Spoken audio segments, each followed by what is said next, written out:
Hi YouTube friends and family, I'm a survivor and thriver here. Guys, I just wanted to share what I'm doing this year. I'm doing a lot more gardening this year.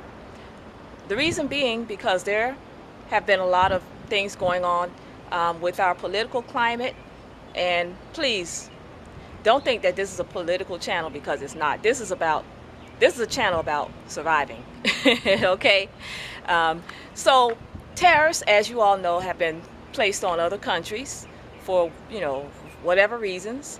And whatever's going on in the political climate, I can't control it. But what I can control is growing my own food and, going out there and doing fishing and, hunting, doing whatever I could do to supplement putting food on my family's table.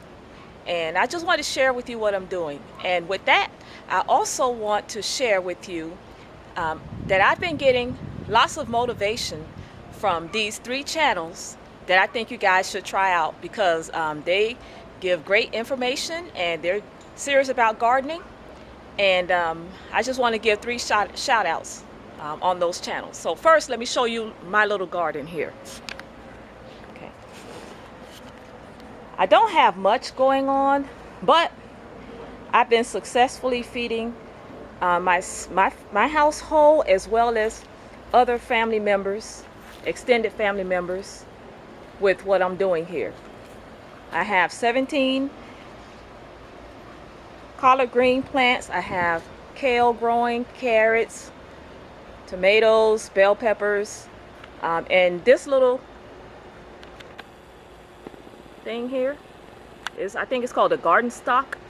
I'm growing all of my herbs in that container there. There are like 30 different types of herbs in there, or let's say about 20 because I doubled up on a couple. So that's what I'm doing there. And if you see this is a half barrel. This is a 55-gallon food grade barrel. I cut it in half, put leaves in there, dried fallen leaves, along with my food scraps. And I threw in some red wiggler worms in there to break it down even further. So with the addition of the red wiggler worms, I've been able to get beautiful worm castings much more quickly than with composting with the red wigglers. The African night crawlers, they are a bigger worm and they produce compost or vermicompost much quicker because they eat more.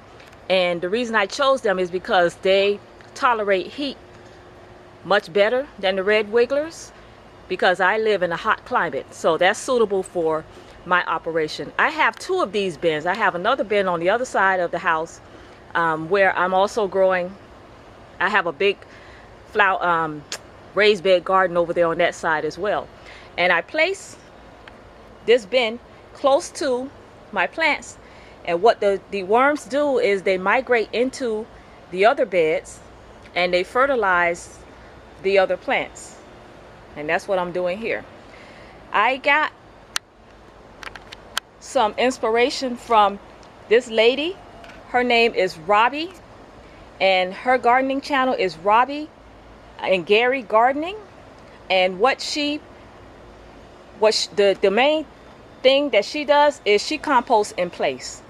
So she take her food scraps and she either bury them, she dig a ditch and bury them next to her flowers or her vegetables, and they fertilize whatever she placed the food scraps in. She covers it up, lets it sit there, and the worms go to the food scraps and leave their castings in there, fertilizing her plants. And that's where I get my motivation from. So again, the name of her channel is Robbie and Gary Gardening. That's the first shout out. The second shout out is going to Louisiana Family Gardening. They have this guy. He has an awesome channel. His whole family gets involved with gardening. And one thing I learned from him is if you have like an ant pile in your garden bed, all you have to do is take a shovel, go to another part of your garden or your yard, dig up that pile of that ant bed and place it into your raised bed where the other ants are in your raised bed garden, And what the ants do is they fight to the death. Few days later, you're gonna have, you know, all the ants that was a problem in your garden bed. They're gonna dissipate because all the ants, they fight to the death. All right, so he has an awesome YouTube gardening channel, and I just wanted to bring light to that as well.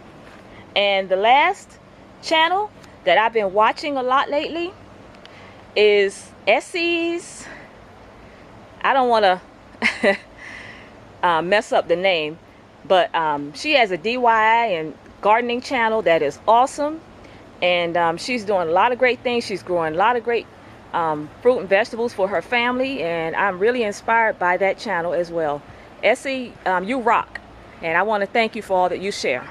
All right, so like I said, I don't have a whole lot going on here, but I just wanted to share what I'm doing, and hopefully it can motivate someone else to do a whole lot more gardening this year, because it's going to help you in your pocketbook, and as well as you're going to get the best quality type of food that you could get. I recently read an article in the Wall Street Journal, and it was stating that because of the flooding, because of the tariffs, there are going to be a lot of food crops that have not been started, and they're going to be growing them late, and the quality of those crops are not going to be there. There's going to be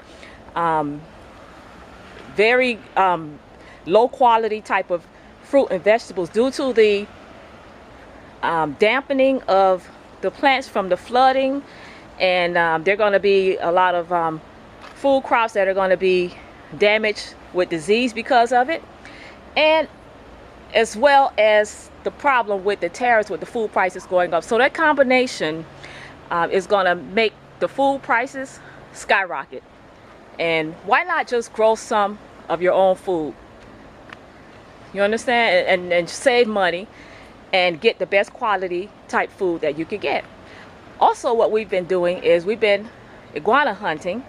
And so what we would do is we would catch the iguanas and place them in this cage here and transport them in the car and bring them home. So iguana meat gives you three things. Catching the iguana gives you three things. It gives you the meat from the iguana. It gives you the skin that you could process and you can make things with.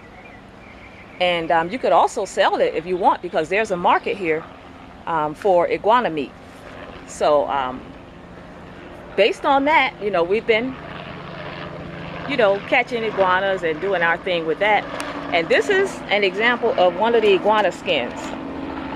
Okay, so what we're gonna do, it's just basically leather from the iguana. So I'm gonna pull out my sewing machine. I have a sewing machine that you can sew leather with, and I'm gonna be making products with it. I'm gonna try it out first and see how it goes. Make like handbags and belts and that type of thing. So this resource is free. All you have to do is go out there and catch them. And as you can see, I have some more half barrels down here. We're going to be growing lots of sweet potatoes. We're going to be growing lots of more roots and vegetables. And these half barrels, they have holes drilled into them on the bottoms for drainage. And I've been growing all my root crops in these barrels. We're growing carrots, beets, rutabagas. We're growing, we're going to grow ginger, turmeric. And I just find that they're so much easier to grow in these half barrels, because you can turn them over onto a tarp, take out everything, you know, all of your root vegetables, and then once you finish doing that, you can put them right back in the barrel and grow something else. All right, so I have some okra plants here that are growing down here.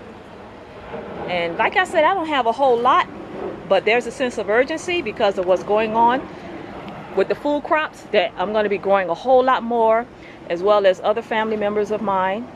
And just wanted to share that with you guys, you know, in case you're saying, okay, well, you know, I don't know what I'm going to do with these food prices going up. Well, you can get out here and do your gardening, and you can supplement your food bill with growing your own crops.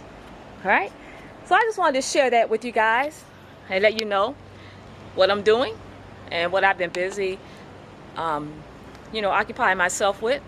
And, you know, thought I'd just share, give you a little update. All right, guys, so you know how it goes.